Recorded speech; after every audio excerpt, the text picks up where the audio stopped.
5월 4일 월요일. 팀장의 두 얼굴. 한 중견기업의 팀장이 있었습니다. 그는 평소 우리 팀은 실력으로 평가받아야 한다는 말을 입에 달고 다녔고, 공정함을 자신의 원칙으로 삼는다고 자부했습니다. 어느 날 사원 평가 회의가 열렸습니다. 팀장은 한 사원에 대해 성과가 아직 부족합니다. 이번 승진은 시기상조입니다라고 말했습니다. 주변이 고개를 끄덕이며 분위기가 굳어가던 순간 누군가 조용히 귀띔했습니다. 그 친구 부사장님 조카라고 하던데요. 순간 팀장의 표정이 미묘하게 바뀌었습니다. 잠시 서류를 다시 들여다보던 그가 천천히 입을 열었습니다. 다시 보니 잠재력이 있네요. 조금 전까지 부족하다 했던 사원이 이제는 가능성 있는 인재로 둔갑해 있었습니다. 회의가 끝난 뒤 팀장은 후배들에게 말했습니다. 우리 팀은 언제나 원칙대로 가야 해. 그 말을 듣는 사원들의 눈빛은 어딘가 씁쓸했습니다. 그러나 팀장은 끝내 그 이유를 알지 못했습니다. 그는 이미 사람을 보고 판단하고 있었기 때문입니다. 혹시 우리도 상황과 사람에 따라 기준을 바꾸고 있지는 않습니까? 말씀은 우리에게 말합니다. 누구를 보느냐가 아니라 무엇을 기준으로 판단하느냐가 중요하다고. 오늘의 말씀. 너희는 재판할 때 불의를 행하지 말며 가난한 자의 편을 들지 말며 세력 있는 자라고 두둔하지 말고 공의로 사람을 재판할지며.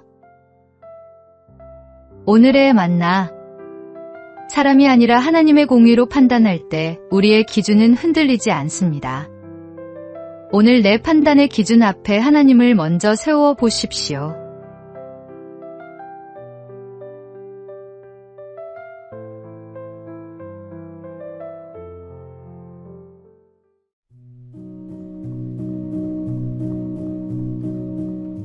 (5월 5일) 화요일. 달려가는 아이처럼. 어느 주일 예배를 마치고 나오는 길에 문득 발걸음을 멈추게 되었습니다. 예배당 문이 열리자 아이들이 제일 먼저 뛰어나왔습니다. 그중 한 아이는 주위를 돌아보지도 않고 오직 아빠만 바라보며 곧장 달려가 안겼습니다. 이미 아침에도 얼굴을 보았을 텐데 그 아이에게는 다시 만나는 그 순간이 가장 기쁜 시간이었습니다. 그 모습을 바라보며 문득 이런 생각이 떠올랐습니다. 하나님도 우리에게 바로 이런 마음을 바라시지 않을까 하고 말입니다. 우리는 종종 예배의 자리에서도 다른 생각과 시선의 마음을 빼앗기곤 합니다. 찬송을 부르면서도 머릿속은 이미 점심 메뉴를 고르고 설교를 듣는 동안에도 눈은 어느새 다른 곳을 향합니다.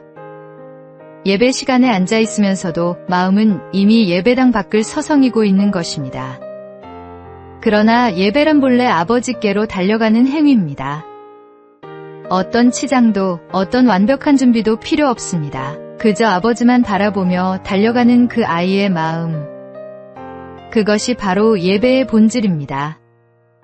오늘 하루 어린아이처럼 오직 아버지를 바라보며 그 품으로 달려가는 예배자가 되어 보십시오.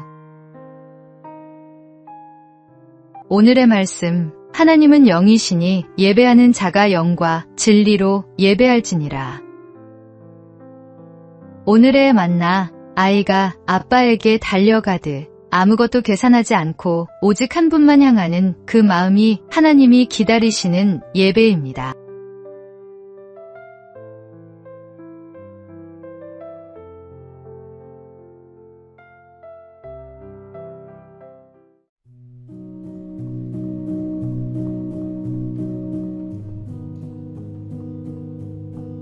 (5월 6일) 수요일. 스티커처럼.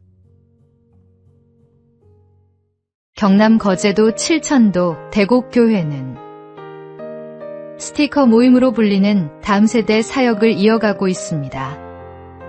요한복음 15장 4에서 5절. 내 안에 거하라는 말씀에서 차가 나요. 아이들이 예수님께 스티커처럼 찰싹 붙어있게 하자는 뜻을 담은 이름입니다. 말씀을 듣는데 그치지 않고 몸으로 체험하고 글로 기록하며 서로 나누는 것이 핵심입니다. 이 사역을 이끄는 차재철 목사는 아내를 암으로 떠나보낸 뒤 공황장애와 뇌경색까지 겪으며 무너질 뻔했습니다. 그때 성도들이 찾아와 말했습니다. 목사님은 떠나면 안 됩니다. 두 아이는 우리가 함께 키우겠습니다. 그 한마디가 그를 다시 세웠습니다. 불과 몇 해 전 5명이던 주일학교가 이제 17명으로 넘쳤습니다. 비결은 화려한 시설이 아닙니다. 직접 기타와 우쿨렐레를 가르치고 아픈 성도를 병원에 데려가며 홀로 사는 어르신의 보일러를 고쳐주는 작은 섬김들이 쌓인 결과입니다. 달란트를 움켜쥐지 않고 내어놓을 때 하나님은 그 작은 손 위에서 당신의 일을 시작하십니다. 오늘의 말씀. 내 안에 거하라. 나도 너희 안에 거하리라. 가지가 포도나무에 붙어 있지 아니하면 스스로 열매를 맺을 수 없음 같이 너희도 내 안에 있지 아니하면 그러하리라. 오늘의 만나. 예수님께 스티커처럼 붙어 있는 것, 그것이 신앙의 전부입니다. 거창한 결심보다 오늘 하루 그분 곁에 머무는 것이 먼저입니다.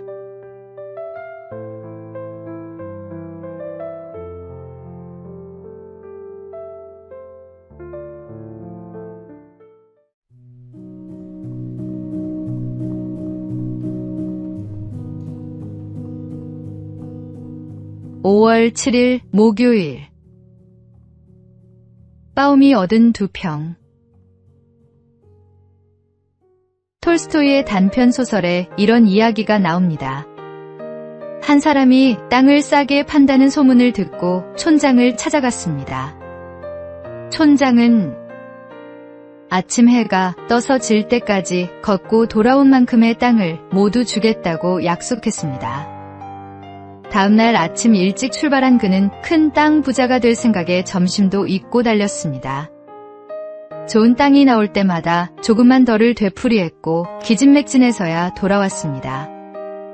해가 지기 전에 간신히 출발점에 도착했지만 너무 지쳐 그만 쓰러져 죽고 말았습니다. 그의 이름은 빠움. 톨스토이는 이렇게 끝맺습니다. 빠움은 자기가 누울 땅 2평밖에 갖지 못했다. 조금만 더라는 말이 사람을 무너뜨립니다. 세상에는 채우기만 하는 사람, 주고받는 사람, 기꺼이 내어주는 사람, 이렇게 세 부류가 있습니다. 우리 주님께서 주는 것이 받는 것보다 복이 있다 가르치셨습니다. 탐심은 손에 쥔 것마저 잃게 합니다.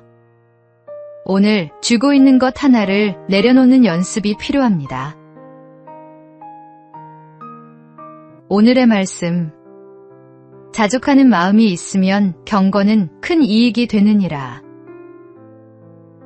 오늘의 만나. 탐심은 언제나 충분함을 모릅니다. 오늘 내 손에 꼭 쥐고 있는 것이 무엇인지 돌아보십시오. 내려놓을 때 비로소 하나님이 채우십니다.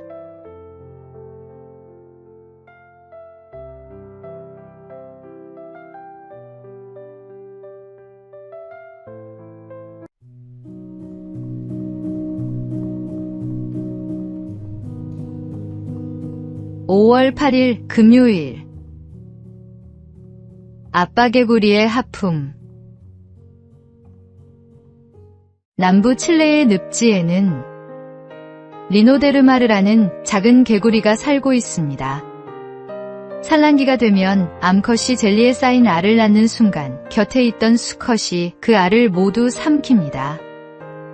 먹으려는 게 아니라 보살피기 위해서입니다. 수컷은 소리주머니 속에 알을 소중히 품고 기르는 동안 개구리 본업인 울음소리도 포기합니다. 먹는 것도 절제하며 위험에 대비합니다. 그 긴 시간 동안 수컷은 아무것도 자신을 위해 쓰지 않습니다. 오직 품속의 생명을 지키는 일에만 온 존재를 겁니다. 알이 완전히 자랐다고 판단되면 비로소 긴 하품을 하듯 새끼 개구리를 세상으로 내보냅니다. 아빠 개구리의 헌신과 보살핌을 통해 새끼들은 비로소 아름다운 세상에서 생명을 이어갑니다.